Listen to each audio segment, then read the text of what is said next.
नमस्कार आप सभी को। भूगोल विषय की चित्रात्मक प्रस्तुति के अंतर्गत भारत के भूगोल को समग्रता से हमने देखा था और भारत के भूगोल के बाद अब हम विश्व के भूगोल की तरफ बढ़ रहे हैं और सबसे पहले भौतिक भूगोल की चर्चा करेंगे। इसके बाद विश्व के जो प्रमुख महादेश हैं जहां से संदर्भित प्रश्न आपकी प्रारंभिक परीक्षा में देखने को मिलते हैं उनसे संदर्भित चर्चा की जाएगी। तो आज के इस क्रम में सबसे पहले विश्व भूगोल के अंतर्गत सबसे पहले हम देखने वाले हैं ग्रहों की उत्पत्ति के बारे में। ठीक है, ग्रहों की उत्पत्ति कैसे हुई उसको देखेंगे, विभिन्न ग्रहों के बारे में समझने का प्रयास करेंगे और इस प्रकार से हमारी ये चर्चा प्रारंभ होगी। तो चलिए शुरुआत करते हैं ग्रहों की उत्पत्ति से। ग्रहों की जब उत्पत्ति की बात आती है तो आपको पता होना चाहिए कि यहाँ पे आपको देखने को मिलता है कि बहुत सारे आधार दिए जाते हैं, बहुत सारे तथ्य दिए जाते हैं। सबसे पहले आपको देखने को मिलता है वैज्ञानिक संकल्पनाओं की यदि हम बात करें तो सबसे पहले आपको देखने को मिलता है अद्वैतवादी संकल्पना और दूसरा आपको देखने को मिलता है द्वैतवादी संकल्पना। अब द्वैतवादी संकल्पना क्या है, अद्वैतवादी समझने का प्रयास करते हैं। अद्वैतवादी संकल्पना में आपको देखने को मिलता है कांट की वायव्य राशि परिकल्पना देखने को मिलती है, लाप्लास की निहारिका परिकल्पना आपको देखने को मिलती है। जब द्वैतवादी कल्पना की बात करते हैं तो सर हेरोल्ड जेफरी की बात आती है और एच.एन. रसेल की बात आती है। हालांकि यहाँ से समझते हैं लेकिन जानकारी हमें होनी चाहिए। अब एक एक करके हम यहाँ पे आगे बढ़ रहे हैं, अब चीज़ों को समझने का जानने का यहाँ पे प्रयास करेंगे। सबसे पहले आपको देखने को मिल रहा है कुछ ये हैं जो परीक्षा आइए मृत्यु से तो याद रखिएगा वह सीमा आंतरिक मृत्यु से ग्रसित होते हैं उसको बोला जाता है चंद्रशेखर सीमा। ठीक है, इस सिद्धांत को प्रतिपादित किसने किया तो ब्लैक होल की जो सिद्धांत है इसको प्रतिपादित किया एस चंद्रशेखर ने और इन्हीं के नाम गई है। इसी में हमारा सौरमंडल स्थित है, उसका नाम क्या है, मंदाकिनी या आकाश गंगा या दुग्ध मेखला इसका नाम है। सिद्धांत क्या है, सिद्धांत है उसको बोलते हैं बिग बैंग थ्योरी या महाविस्फोट सिद्धांत इसको। ठीक है, आगे है जिस तारामंडल से ध्रुव तारे का संकेत प्राप्त होता है वह तारामंडल कौन सा है, याद रखिएगा वह तारामंडल है सप्त ऋषि तारामंडल, जिस तारामंडल से ध्रुव तारे का हमें संकेत प्राप्त होता है। इसके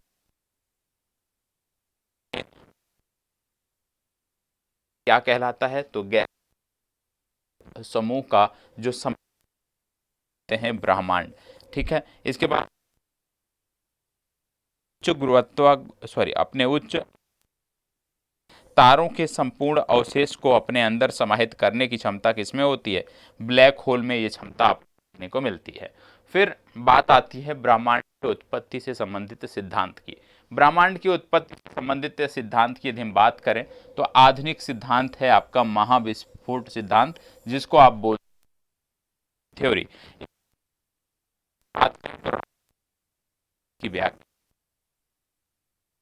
प्रतिपादक कौन है तो इसके प्रतिपादक हैं जॉर्ज लेमेंतेयर। ठीक है, तो ये चीज आपके लिए महत्वपूर्ण है कि बिग बैंग थ्योरी किसने दिया तो बिग बैंग थ्योरी के प्रतिपादक हैं जॉर्ज लेमेंतेयर और बिग बैंग सिद्धांत की व्याख्या किसने की, रॉबर्ट बेगनर की व्याख्या की गई है, जो आपको पता होना चाहिए। ठीक है, आगे बढ़ते हैं और इससे जुड़े हुए अन्य तथ्यों के बारे में हम देखते हैं। सबसे पहले आपको देखने को मिलता है हमारी आकाशगंगा में सबसे चमकीले तारों का जो समूह है उसको क्या बोलते हैं, उसको बोलते हैं ओरियन नेबुला। ओरियन नेबुला क्या है, आकाशगंगा में सबसे चमकीले तारों का एक समूह है। फिर बात आता है कि प्रॉक्सिमा सेंचुरी क्या होता है तो याद रखिएगा सूर्य के बाद पृथ्वी का जो सबसे निकटतम तारा है, सूर्य के बाद पृथ्वी का जो सबसे निकटतम तारा है उसको बोलते हैं प्रॉक्सिमा सेंचुरी। अब बात आती है सौरमंडल की। ये सौरमंडल आप देख रहे होंगे, ठीक है, सौरमंडल आप देख रहे होंगे और इसमें कुछ चीजें हैं जो आपको पता होनी चाहिए प्रारंभिक परीक्षा की दृष्टि से। पहले इनका क्रम पता होना चाहिए, सूर्य से बढ़ते और दूरी के क्रम में, जैसे सूर्य के बाद यदि हम देखें सबसे नजदीक बुध, फिर बुध के बाद शुक्र, शुक्र के बाद पृथ्वी, मंगल, बृहस्पति के बाद शनि, शनि के बाद अरुण और उसके बाद वरुण। इसमें आपको एक जानकारी और होनी चाहिए, जैसे कई बार परीक्षा में पूछा जाता है कि क्षुद्र ग्रह पट्टी कहाँ पर देखने को मिलती है, तो याद रखना है ये जो क्षुद्र ग्रह पट्टी बीच में देखने को मिलती है, मंगल और बृहस्पति के बीच में आपको क्षुद्र ग्रह पट्टी देखने को मिलती है। ये क्रम आपको पता होना, और यहीं पे आपको देखने को मिलता है कूपर बेल्ट। ठीक है, ये आपका कूपर बेल्ट देखने को मिलता है का क्षुद्र ग्रह पेटी। ठीक है, चलिए आगे बढ़ते हैं। अब आगे जब बढ़ते हैं तो आपको आकार के अनुसार ग्रहों का अवरोही क्रम दिया हुआ है। यहाँ पे क्या दिया हुआ है? आकार के अनुसार। अभी तक क्या था? दूरी के अनुसार, सूर्य से दूरी के अनुसार। अब आकार के अनुसार दिया है। तो आकार के अनुसार यदि हम बात करें के बाद वो है शनि, शनि के बाद तीसरे स्थान पे है वो है अरुण, और उसके बाद है वरुण। ठीक है, पृथ्वी का स्थान यदि हम बात करें तो आपको देखने को मिलता है पृथ्वी का, ठीक है, 5वां स्थान है आकार की दृष्टि में। सबसे छोटा यदि हम बात करें आकार के अनुसार तो सबसे छोटा है बुध। तो दो याद रखना है, सब और सबसे छोटे की बात करें तो पृथ्वी, और वही क्रम जब आप देखते हैं तो 5वां सबसे बड़ा जो है वो ग्रह है, ये आपको पता होना चाहिए। ठीक है, फिर आगे बढ़ते हैं तो आपको देखने को मिलता है सौर मंडल के ग्रहों के बारे में कुछ जानकारी दी हुई है। जैसे सौर मंडल के जो ग्रह हैं उनको दो कैटेगरी में बांटा जाता है। एक होता है गैसीय ग्रह में यदि हम बात करें तो गैसीय ग्रह में आपको बृहस्पति, शनि, अरुण और वरुण देखने करें तो बुध, शुक्र, पृथ्वी और मंगल देखने को मिलते हैं। बुध, शुक्र, पृथ्वी और मंगल पार्थिव ग्रह हैं, और बाकी के बाकी जो बृहस्पति हैं, शनि हैं, अरुण और वरुण हैं, ये जो सूर्य के नजदीक है, जैसे बुध, शुक्र, पृथ्वी, मंगल, बृहस्पति, तो जो पृथ्वी के नजदीक है, सॉरी सूर्य के जो नजदीक हैं, उनमें आपको पार्थिव ग्रह हैं, सूर्य से उनकी दूरी बढ़ती जा रही है, आपको देखते हैं। अब यहाँ पे सूर्य से दूरी के अनुसार ग्रहों का आरोही क्रम यहाँ पे दिया हुआ है। सबसे पहले आप जानते हैं सबसे दूर का जो ग्रह है, सबसे दूर का जो ग्रह है वो आपको देखने को मिलता है। यहाँ पे देखो क्या दिया है, यहाँ पे दिया है क्रम आरोही क्रम। ठीक है, सूर्य से दूरी के अनुसार। तो सबसे नजदीक कौन सा है? सबसे नजदीक है बुध, ठीक, और 57.9 किलोमीटर। उसके बाद शुक्र, अभी ये तो आपने देखा ही था। ठीक है, बुध, शुक्र, मंगल, मंगल के बाद बृहस्पति, बृहस्पति के बाद, तो ये दूरी के अनुसार है, सूर्य से बढ़ती दूरी के अनुसार। और जो पहला चित्र आपने देखा था उसमें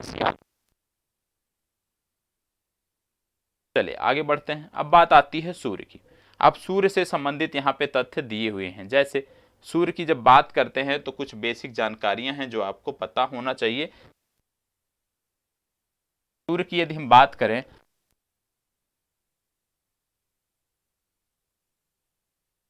सूर्य पृथ्वी से आकार में 109.2 गुना बड़ा है, ये आपको पता होना चाहिए।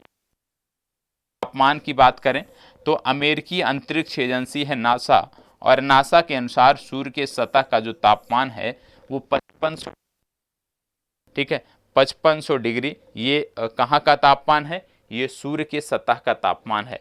नाभिकीय संलयन, यदि आप सूर्य की समस्त ऊर्जा का स्रोत क्या है, तो आपको याद रखना है सूर्य की समस्त ऊर्जा का स्रोत नाभिकीय संलयन प्रक्रिया है, याद रखना है। नाभिकीय संलयन प्रक्रिया के माध्यम से सूर्य में ऊर्जा एकत्रित होती है। ठीक है, इसके बाद अवस्थिति यदि हम बात करें तो सौर मंडल के केंद्र में जो है ये सूर्य स्थित है। और आपने सुना होगा कोरोना, ठीक है, ये क्या है? केवल सूर्य ग्रहण के समय बिना किसी यंत्र के सामान्य आंख से दिखाई देने वाला सूर्य का जो बाहरी भाग होता है उसको बोलते हैं कोरोना। ये कोरोना वायरस की बात नहीं हो रही है, ठीक है, ये भूगोल का शब्द है कोरोना। और कोरोना का संबंध है केवल सूर्य ग्रहण के समय बिना किसी यंत्र के सामान्य आंख से दिखाई देने वाला सूर्य का जो बाहरी भाग होता है उसको बोलते हैं कोरोना, ठीक है। इसके बाद बात आती है सूर्य ग्रहण की। सूर्य ग्रहण की बात जब आप करते हो तो आपको देखने को मिलता है सूर्य ग्रहण कब होता है, जब चंद्रमा, याद रखिएगा, जब चंद्रमा सूर्य और पृथ्वी के मध्य आ जाए, जिससे सूर्य का प्रकाश पृथ्वी तक नहीं पहुंच पाए, तो ऐसी स्थिति में को बोलते हैं सूर्य ग्रहण। तो सूर्य ग्रहण की स्थिति क्या है? सूर्य ग्रहण की स्थिति है जब चंद्रमा सूर्य और पृथ्वी के बीच आ जाए। यहाँ पे क्या आ रहा है? चंद्रमा जो है ये सूर्य और पृथ्वी के बीच में आ रहा है और इससे सूर्य का जो प्रकाश है वो पृथ्वी पर नहीं पहुंच पाता है, और ऐसी स्थिति को भूगोल में सूर्य ग्रहण कहा जाता है, ठीक है। ये तो हो गया सूर्य की बात। सूर्य की बात जब करते हैं तो उसके बाद बात आती है बुध की। बुध की जब बात करते हैं तो बुध से संबंधित क्या फैक्ट आपकी परीक्षाओं में पूछे जाते हैं वो आपको देखना है। सबसे पहली बात आपको पता होना चाहिए, बुध द्वारा सूर्य का एक चक्कर लगाने की जो अवधि है वो लगभग 88 पृथ्वी दिवस है। मतलब 88 पृथ्वी दिवस में बुध जो है वो सूर्य का एक चक्कर लगाता है, ये आपको पता होना चाहिए। 88 दिवसों में जो है बुध सूर्य का एक चक्कर लगाता है। यदि इसके आगे बात करें तो बुध ग्रह और सूर्य के मध्य की दूरी है वो 57.9 मिलियन किलोमीटर है, और बुध सूर्य का सबसे निकटतम ग्रह है, ये आपको पता होना चाहिए, ठीक है। बुध ग्रह का व्यास यदि हम बात करें तो इसका व्यास लगभग 4879 किलोमीटर है, और यहाँ पे आपको पता होना चाहिए कि इसका जो एल्बिडो है, बुध का जो एल्बिडो है वो लगभग 0.1 है, ठीक है। अब फिर बात आती है बुध से जुड़े हुए अन्य तथ्यों के बारे में। बुध से जुड़े हुए अन्य तथ्यों में जैसे 88 दिन वो याद रखना है। इसके बाद अन्य तथ्यों में क्या याद रखना है? सबसे पहली बात, सौर मंडल का सबसे छोटा जो ग्रह है वो है आपका बुध। दैनिक तापांतर यदि हम बात करें तो सबसे अधिक सभी ग्रहों में लगभग औसतन 610 डिग्री का होता है। तो यहाँ पे आपको याद रखना है दैनिक तापांतर जो है वो सबसे अधिक होता है बुध ग्रह का, क्योंकि ये सबसे नज़दीक है सूर्य के। और इसका जो माध्य तापमान है वो पूछा नहीं जाएगा, लेकिन याद रखिएगा 167 डिग्री की बात हो रही है। प्राकृतिक उपग्रह इसके कोई नहीं है, प्राकृतिक उपग्रहों का इसके अभाव है, ठीक है। और याद रखिएगा क्या, बुध ग्रह के सर्वाधिक निकट से गुजरने वाला कृत्रिम उपग्रह था जिसका नाम था मैरिनर 10, ठीक है। तो ये भी आपको याद रखने की जरूरत है। चलिए अन्य तथ्यों के बारे में देख लेते हैं। अब अन्य तथ्यों में जब हम बात करते हैं तो सबसे पहले आपको देखने को मिलता है एक बसंत विषुव से दूसरे बसंत विषुव के बीच के समय के बराबर क्या होता है, इसको बोलते हैं ट्रॉपिकल बर्स। ट्रॉपिकल बर्स क्या होता है? एक बसंत विषुव से दूसरे बसंत विषुव के बीच का जो समय होता है उसको बोलते हैं ट्रॉपिकल। के चारों ओर 29.8 किलोमीटर प्रति सेकंड के वेग से चक्कर लगाने वाला ग्रह कौन सा है? यह है पृथ्वी। 5 नवंबर 2013 को इसरो द्वारा सफल प्रक्षेपण किसका किया गया था? मंगलयान मिशन का किया गया था, ठीक है। आगे बढ़ते हैं तो आपको याद होना चाहिए सौर मंडल के सभी 8 ग्रहों में सर्वाधिक घनत्व वाला जो ग्रह है वो कौन सा है? सर्वाधिक घनत्व वाला जो ग्रह है वो है पृथ्वी। तो याद रखना है सौर मंडल के सभी 8 ग्रहों में सर्वाधिक घनत्व वाला जो ग्रह है वो आपका है पृथ्वी। सौर मंडल का सबसे ठंडा ग्रह कौन सा है? ये है आपका वरुण, ठीक है। आगे, वह वार्षिक आयोजन जिसे प्रतिवर्ष 22 अप्रैल को दुनिया भर में पर्यावरण संरक्षण के समर्थन देने के लिए मनाया जाता है वो है पृथ्वी दिवस। याद रखिएगा पृथ्वी दिवस कब मनाया जाता है? प्रत्येक वर्ष 22 अप्रैल की तिथि को हम पृथ्वी दिवस मनाते हैं। इसके बाद आपको देखने को मिलता है शुक्र ग्रह। शुक्र ग्रह की यदि हम बात करते हैं इसके विशेष तथ्यों की, तो सबसे पहले आपको पता होना चाहिए शुक्र ग्रह के बारे में कि पृथ्वी की जुड़वा बहन के नाम से शुक्र को जाना जाता है, ठीक है। सौर मंडल का सर्वाधिक चमकीला ग्रह है शुक्र। भोर का तारा एवं सायं का तारा भी इसको कहा जाता है। तो याद रखिएगा इसके कई सारे उपनाम हैं, भोर का तारा या सायं का तारा, ठीक है। साथ ही साथ पृथ्वी की जुड़वा बहन ये शुक्र को कहा जाता है, और सौर मंडल का सर्वाधिक चमकीला ग्रह यह है, ठीक है। सूर्य से दूरी की बात करें तो 108.2 मिलियन किलोमीटर है, ये उतना महत्वपूर्ण नहीं है, ठीक है, लेकिन आपको याद रखना है। सूर्य से निकटतम दूसरा ग्रह है, आप जानते हैं जब सूर्य की बात करते हैं तो सबसे पहले बुध आता है, बुध के बाद शुक्र आता है, ठीक है, तो इस प्रकार से इनका क्रम आता है। इसका भी अपना कोई उपग्रह नहीं है। वर्तमान में सौरमंडल का सबसे गर्म जो ग्रह है वो यही ग्रह आपको देखने को मिलता है, ठीक है। चलिए आगे बढ़ते हैं। अब बात आती है पृथ्वी की, ठीक है। बुध हो गया, शुक्र हो गया, अब आएगी पृथ्वी की बात। पृथ्वी के बारे में बात करें तो सूर्य से दूरी के आधार पर यदि हम बात करें क्रम में तो तीसरा ग्रह है। आकार पांचवा सबसे बड़ा ग्रह है आकार की दृष्टि से, हमने प्रारंभ में भी बताया। अवस्थिति की बात करें तो शुक्र और मंगल ग्रह के मध्य जो है ये अवस्थित है।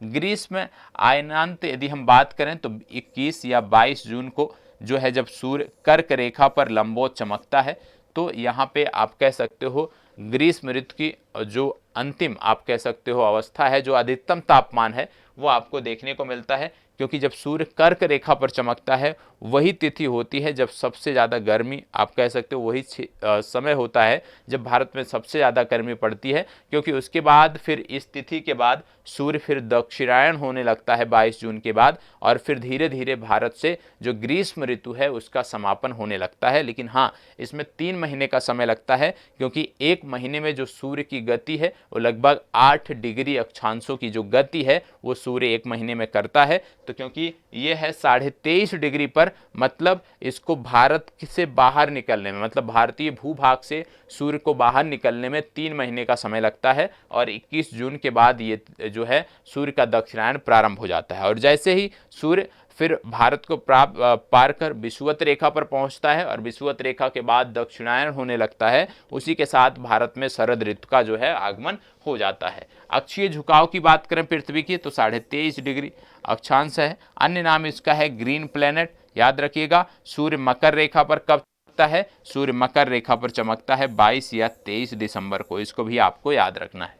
तो 2 चीज़ें आपको याद रखनी है। जब आप मानसून पढ़ोगे या मानसून के बारे में आप लिखोगे तो ये दोनों तिथियां आपको पता होना चाहिए, 21 जून 22 जून, 22 दिसंबर या 23 दिसंबर, क्योंकि जब आप ITCZ की बात करोगे, ITCZ की बात करोगे, इंटर ट्रॉपिकल कन्वर्जेंस जोन की बात करोगे, तो ये तिथियां आपके लिए बहुत महत्वपूर्ण हैं, क्योंकि जब भी आप मानसून की चर्चा करोगे, मानसून का जिक्र करोगे, तो ITCZ महत्वपूर्ण है, और ITCZ के साथ साथ सूर्य का मूवमेंट महत्वपूर्ण है, तभी आप मानसून की चर्चा कर सकते हो। अथवा आप किताबों में रट के लिख दो, वो अलग चीज़ है, लेकिन वास्तविकता में मानसून बहुत ही आसान है यदि आप ITCZ को समझते हैं, इंटर ट्रॉपिकल कन्वर्जेंस जोन को समझते हैं, सूर्य के मूवमेंट को समझते हैं, सूर्य कब कर्क रेखा पर चमकता है, कब मकर रेखा पर चमकता है वो समझते हैं, तो आसानी से चीज़ों को आप कर सकते हैं।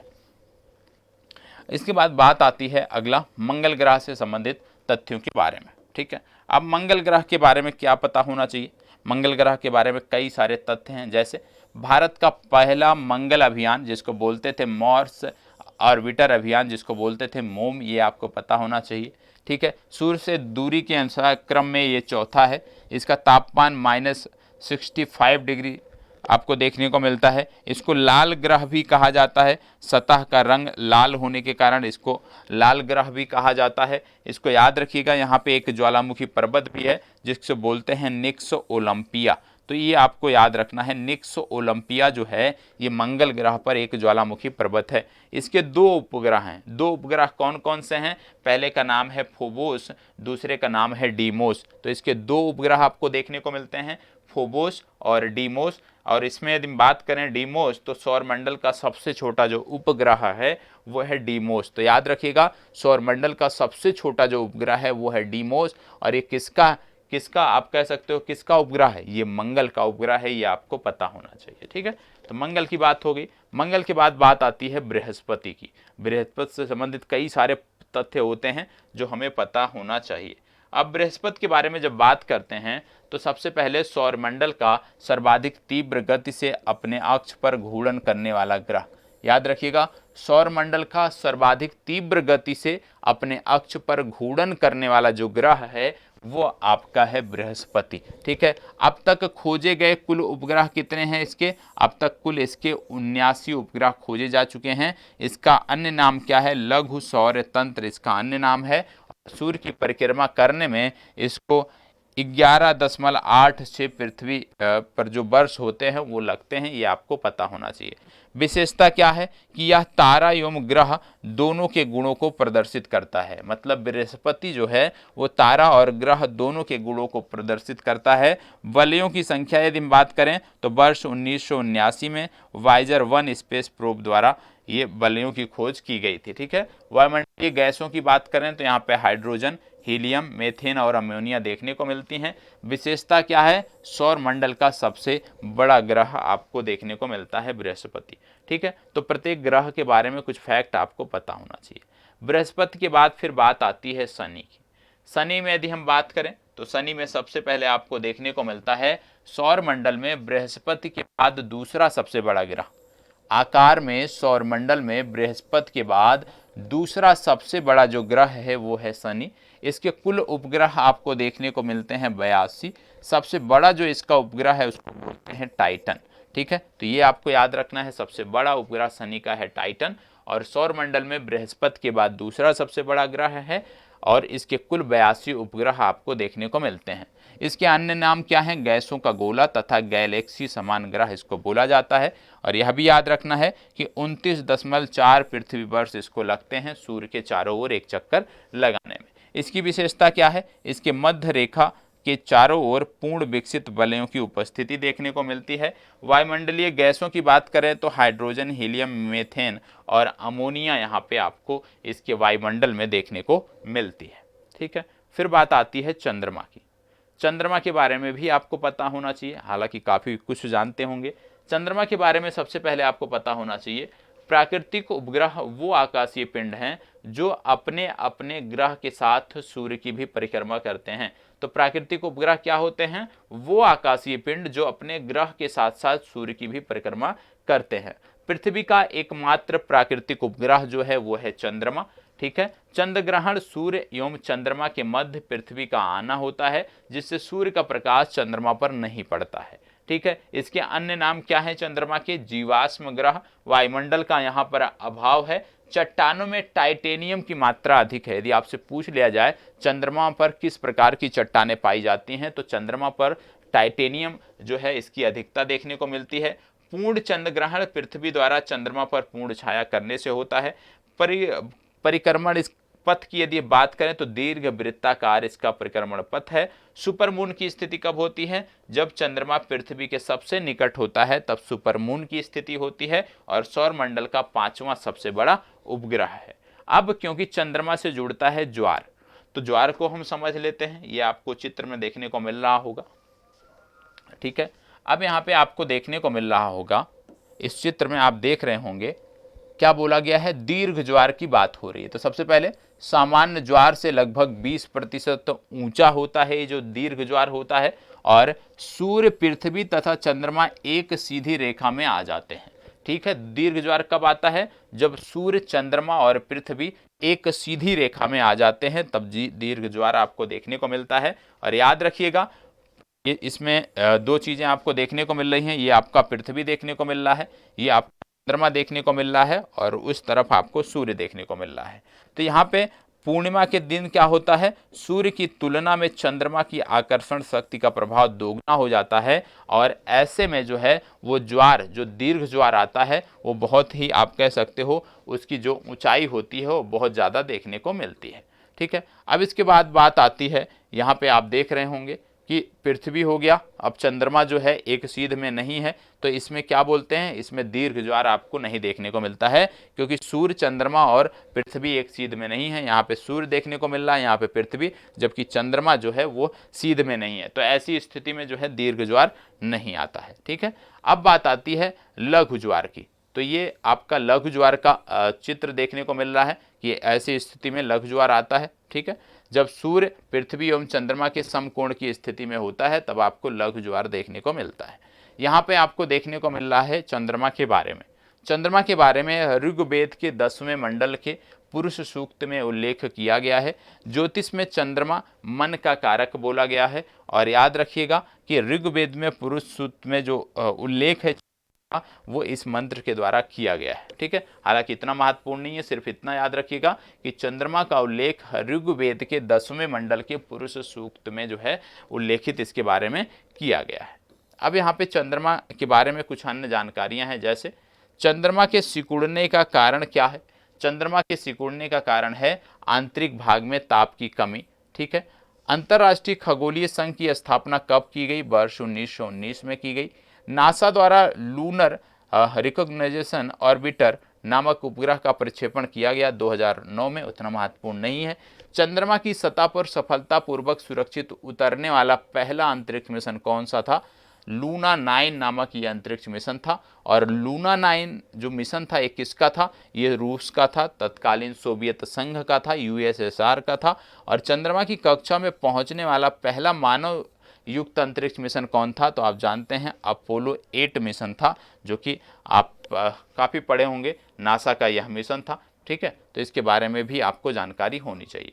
भारत के चंद्रयान मिशन की बात करें अब हम, तो भारत के चंद्रयान मिशन के बारे में कुछ चीज़ें हम जान लेते हैं।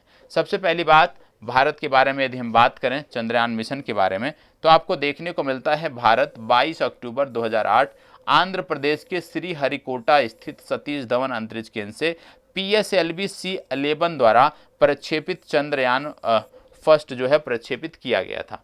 इसी के साथ साथ आपको पता होगा कि 22 जुलाई 2019 को इसी केंद्र के द्वितीय लॉन्च पैड से GSLV M3 आप जानते हैं, इसके द्वारा चंद्रयान 2 का प्रक्षेपण किया गया था। चंद्रयान फर्स्ट में यदि हम बात करें तो चंद्रमा पर पानी की मौजूदगी की जानकारी हमें चंद्रयान फर्स्ट से मिली थी।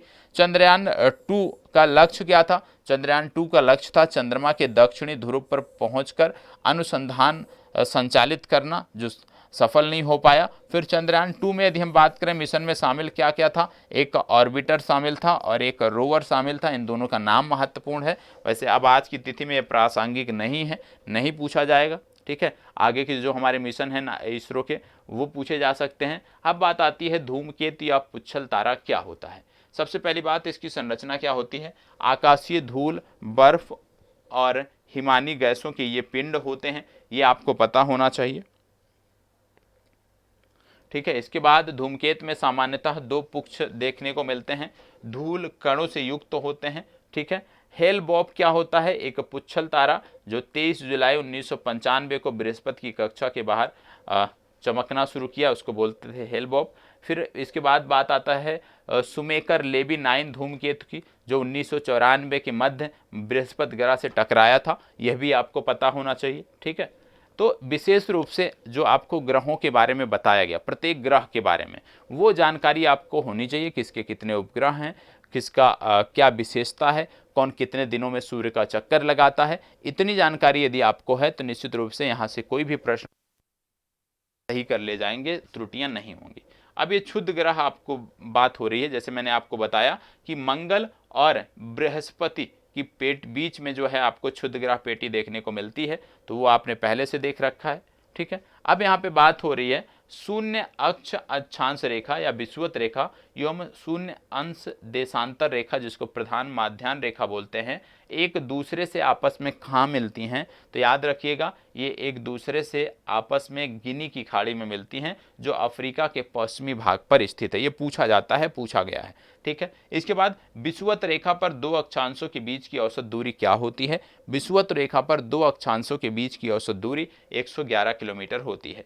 पृथ्वी को 2 समान परिधियों वाले गोलार्धों में विभाजित करने वाली रेखा क्या कहलाती है? उसको बोलते हैं बृहदवृत्त रेखा। ये आपको पता होना चाहिए। ठीक है, चलिए अब पृथ्वी से संबंधित कुछ अन्य तथ्य हैं जो हमें देख लेना चाहिए। अक्षांश रेखाओं की बात हो रही है, चलिए अक्षांश रेखाओं की बात हो रही है। अक्षांश रेखाओं से चर्चा, देशांतर रेखाओं की बात, इसके जो चर्चा है वो नेक्स्ट क्लास में करेंगे। तो आज विशेष रूप से सौरमंडल के ग्रहों के बारे में हमने देखा है और विभिन्न ग्रहों के उपग्रहों के बारे में हमने समझा है। तो इसको आप अच्छे से तैयार कर लीजिएगा। सभी को एक बार वीडियो देख के जो फैक्ट हैं, 2 से 3 फैक्ट निकल कर आ रहे हैं प्रत्येक के बारे में, तो मात्र उतना नोट करिएगा, उतने से आपकी प्रारंभिक परीक्षा में प्रश्न बनेगा और चीज़ें हो जाएंगी। ज़्यादा कहानी याद करने की ज़रूरत नहीं है। नोट्स बनाना है तो नोट्स का मतलब होता है कि कम से कम चीज़ें हैं और उसको मैक्सिमाइज आप कर सकें। ठीक है, चलिए, धन्यवाद, बहुत बहुत आभार।